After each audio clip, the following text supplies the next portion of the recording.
Well, hey, kiddies! Welcome to So Wrong's Retro Collecting. Reading some scary comics.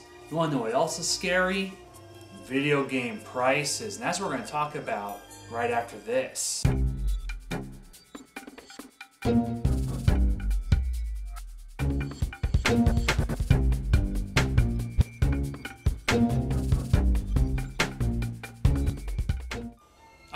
Video game prices. As a collector, it can be a scary word. I'm scared. I'm getting closer and closer to getting that complete license set. The PDX Retro Expo is just a month away. And so I've had to do some research. Like I tell all of you guys, you're gonna have to go and collect NES or any other kind of game system whatsoever. Do your research. A year ago, I did a video where I updated my retro collection. I talked about certain prices of games for the NES. Well, let's check out those prices and see if they stayed the same, fell, or rose. My retro collecting update side A, which dealt with Nintendo mostly, which was originally recorded October 13th, 2015 and released October 30th, 2015. So it's almost been a year, or a couple weeks shy, but pretty much a year. So in a year, have the prices changed? Well, let's look. At the time of that video, Shatterhand was going for $30 to $36 loose. Today, it goes for $50 to $55 loose. So almost $25 more dollars. Bucky O'Hare last year was going for $77 to $100 loose. Today, Bucky O'Hare goes $110 to $120 loose. Once again, between $10 to $20 more. This time last year, Metal Storm was going for $100, $110 loose. Now it goes for $110 to $130 loose. Once again, a $20 increase. Even I said in the video, Metal Storm can get for $90. I think those days are gone. Metal Storm, you're not going to get anything lower than $100. Jetsons was going for $120 to about $170 loose. Now it's pretty much $170, $180 loose.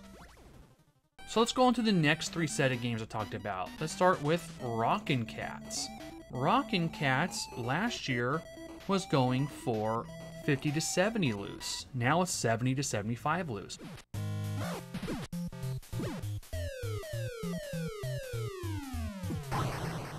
Scat was going for $70 to $85 loose. Now Scat goes for $155, $170 loose. I remember when I got Scat for $42. And last year, Mighty Final Fight was going for $130 to $160 loose. As of September 2016, Mighty Final Fight now goes between $185 to $215. A big difference compared to last year. Now, I didn't talk about Cowboy Kid in this video, how much it cost.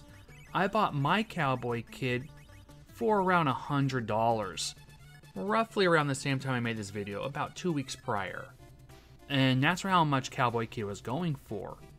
Today, Cowboy Kid is between $195 to $210 loose. Almost a $100 increase, or over $110 on the high end. Mickey Mouse Mousecapade was going for about $3.50, $2 on the low end. Now it goes about $6 average. Last year, River City Ransom was going for $30. Today, the average is $30. So that's one price that has not changed. So far, it's the only game that hasn't had a price change. Mega Man, the original classic for the NES. Last year, it was going for $65 to $70 loose. Today, it goes for $65 to $70 loose on average. It's also another game that has not changed. So far, 2 games that have not changed out of all the other ones. Let's see if that trend continues. Contra Force, the bastard child of the Contra series. Last year was going for $95 to $100. As of 2016, Contra Force goes for $105 to $110. Not much of a difference, but there is a difference, about a $5 to $10 price difference. Zombie Nation, one of the rarest NES licensed games. Not the rarest, but it's fairly rare. The price last year was going for $182 to $200.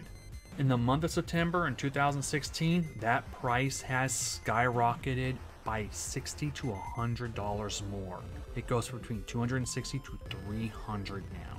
So far, this is the biggest price jump besides Cowboy Kid. Snow Brothers, another rare NES title for the licensed library. This one is spendy, no matter what. Last year it was about $212 on average.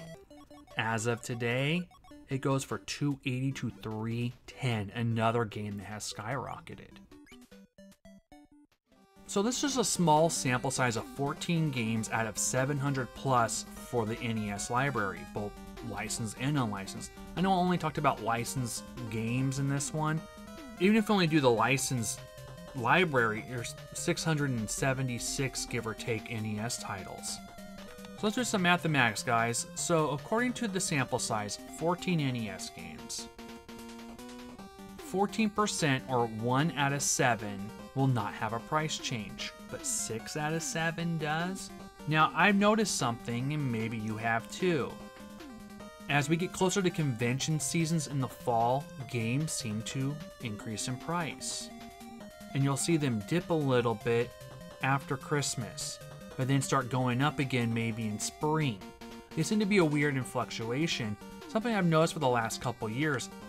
I don't know if it's just my own imagination or if this is true, but something I've witnessed. Have you guys witnessed that too? So was your prediction right? Did it rise, fall? Did it stay the same?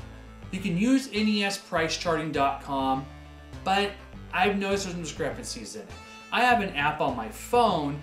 It keeps track of all the games I have in my collection, my want list.